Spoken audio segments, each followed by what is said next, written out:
नमस्कार मंडळी, ये या. आणि ती बसली पॉपकॉर्न का तिला कंटाळा आलता, रडत होती तर तिला वाट्यावर बसवली मस्त की इकडे शेंगदाणं वाजत ठेवलं का आता आपल्याला वाड्या बनवायच्या आहेत कोबीच्या.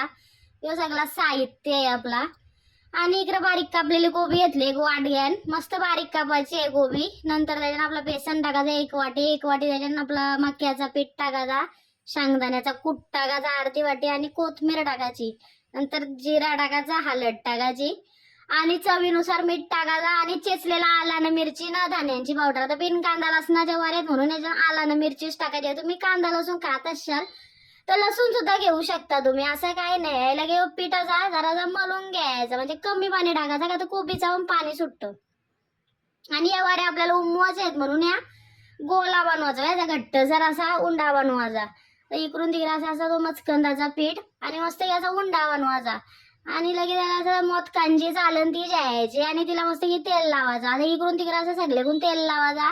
या गुंडा घ्यायचा. आता आमचे त्याला लोली बोलतात आणि तुमचे तर काय बोलत असतील तर वेगळा.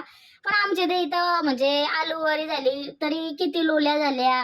ही आता कोबीच्या आमच्या 2च लोल्या होत्या. आता आमचे तो लोल्या बोलतात, तुमचे तर काय बोलू. आता 2 लोल्या झाल्या मस्त आहे की. आणि मी तिकडे पाणी सुद्धा तापत ठेवला. तर वरती लोल्यांचे जरासा तेल लावायचा मस्त आहे की. नॉर्मल असा लावायचा, नाही तर उकलते पाण्यावरती चालन ठेवायची मस्त की, झाकण द्यायचा. तर 15 मिनिटांनी वऱ्या रेडी होता ना आपल्या. इकडं वऱ्या झाल्या तुम्ही थंड केल्या ना, तुम्ही गरम गरम कापायला अर्धा तास तरी त्या थंड करा. आता इथं मी मस्त की त्या कापल्यान आणि मस्त की वरी परत गेली म्हणजे चांगले लागतात. आता शेंगदाण्याचा कूट तुमच्या ह्याच्यात टाकायचा नाही टाकायचा ऑप्शनल आहे तो तुमच्यावर. नंतर इथं तेल तापत ठेवलंय, 2 चमचे तेल टाकलाय आणि एक अशी वरी त्याच्यात टाकायची. आता त्याला तुम्ही जिरा टाकू शकता, पण मी वरीन टाकलाय म्हणून मी त्याला नाही टाकला. नाही ते काही त्याला पण टाकता जिरा, तर ज्याच्या त्याच्यावर आहे, आपण काय कोणाला बोलायचा. नंतर एक अशी वरी त्याच्यात स्वराची मस्त आहे की त्याला ते एक बाजू शिजली का लगे दुसरी बाजू ती अशी पलटी करायची कालतीन. खरपूस करायचे. आता तुम्हाला कमी खरपूस पाहिजे असतील तर तुम्ही तशा पण नाही शिजले माणूस काही कच्चा पण खाईल. पण कसं आहे तेलान कसा फरक आहे ना, तेलातली वस्तू खाण्यानं उकरलेली खाण्यानं फरक आहे ना.